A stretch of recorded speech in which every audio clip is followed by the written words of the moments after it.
The 18th Brumaire of Louis Bonaparte. Karl Marx.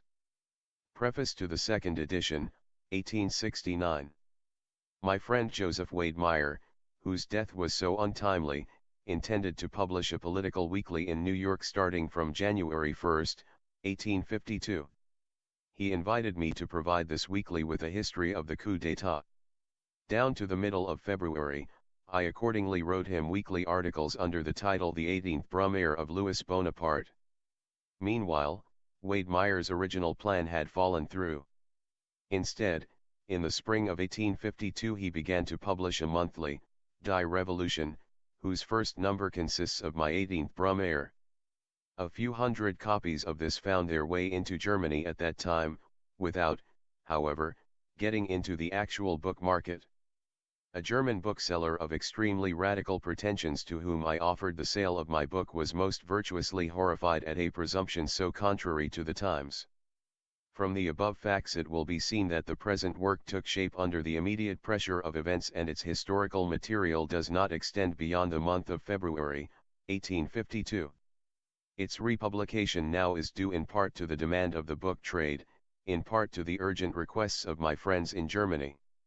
Of the writings dealing with the same subject at approximately the same time as mine, only two deserve notice, Victor Hugo's Napoleon Le Petit and Proudhon's coup d'état. Victor Hugo confines himself to bitter and witty invective against the responsible producer of the coup d'état. The event itself appears in his work like a bolt from the blue. He sees in it only the violent act of a single individual. He does not notice that he makes this individual great instead of little by ascribing to him a personal power of initiative unparalleled in world history. Proudhon, for his part, seeks to represent the coup d'état as the result of an antecedent historical development. Inadvertently, however, his historical construction of the coup d'état becomes a historical apologia for its hero. Thus he falls into the error of our so-called objective historians. I, on the contrary, demonstrate how the class struggle in France created circumstances and relationships that made it possible for a grotesque mediocrity to play a hero's part. A revision of the present work would have robbed it of its particular coloring. Accordingly, I have confined myself to mere correction of printers' errors and to striking out allusions now no longer intelligible. The concluding words of my work, but when the imperial mantle finally falls on the shoulders of Louis Bonaparte, the bronze statue of Napoleon will come crashing down from the top of the Vendôme column, have already been fulfilled. Colonel Charras opened the attack on the Napoleon cult in his work on the campaign of 1815. Subsequently, and especially in the past few years, French literature has made an end of the Napoleon legend with the weapons of historical research, criticism, satire, and wit.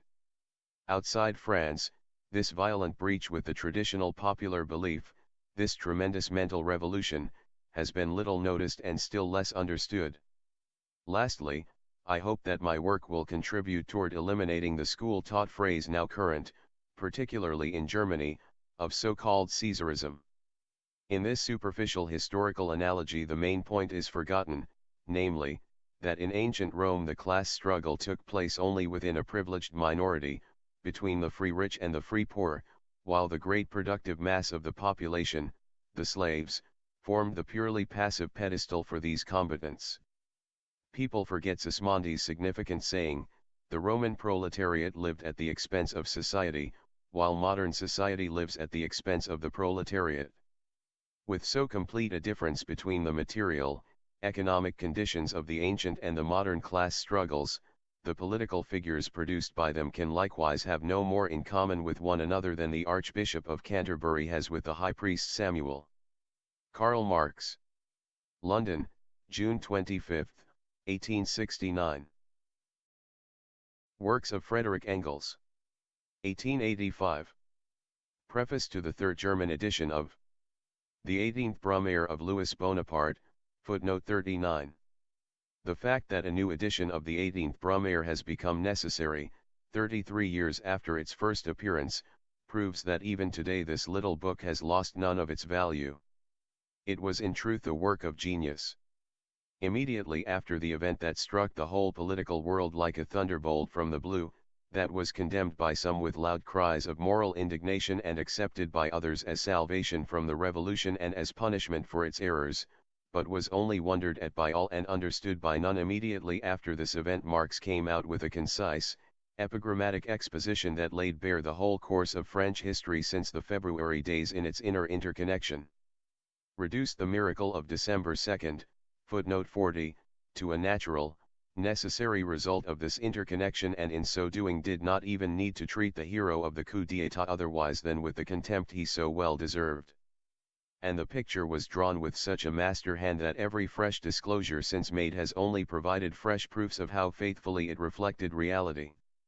This eminent understanding of the living history of the day, this clear-sighted appreciation of events at the moment of happening, is indeed without parallel.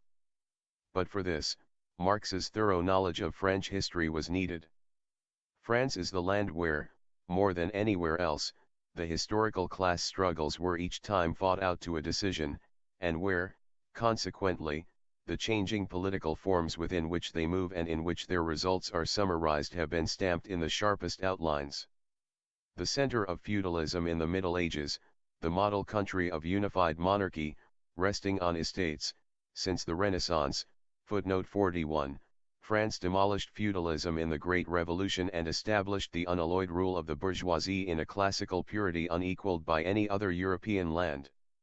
And the struggle of the upward-striving proletariat against the ruling bourgeoisie appeared here in an acute form unknown elsewhere.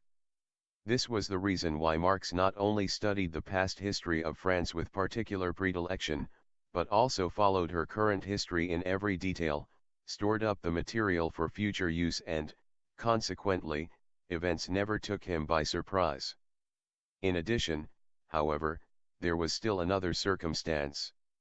It was precisely Marx who had first discovered the great law of motion of history, the law according to which all historical struggles, whether they proceed in the political, religious, philosophical or some other ideological domain, are in fact only the more or less clear expression of struggles of social classes, and that the existence and thereby the collisions, too, between these classes are in turn conditioned by the degree of development of their economic position, by the mode of their production and of their exchange determined by it.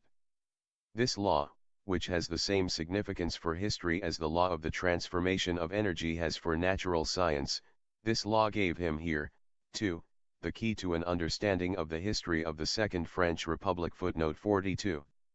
He put his law to the test on these historical events, and even after 33 years we must still say that it has stood the test brilliantly. Frederick Engels. Footnotes 39. This work, written on the basis of a concrete analysis of the revolutionary events in France from 1848 to 1851, is one of the most important Marxist writings. In it Marx gives a further elaboration of all the basic tenets of historical materialism, the theory of the class struggle and proletarian revolution, the state and the dictatorship of the proletariat. Of extremely great importance is the conclusion which Marx arrived at on the question of the attitude of the proletariat to the bourgeois state. He says, all revolutions perfected this machine instead of smashing it, cp 171 of this volume. Lenin described it as one of the most important propositions in the Marxist teaching on the state.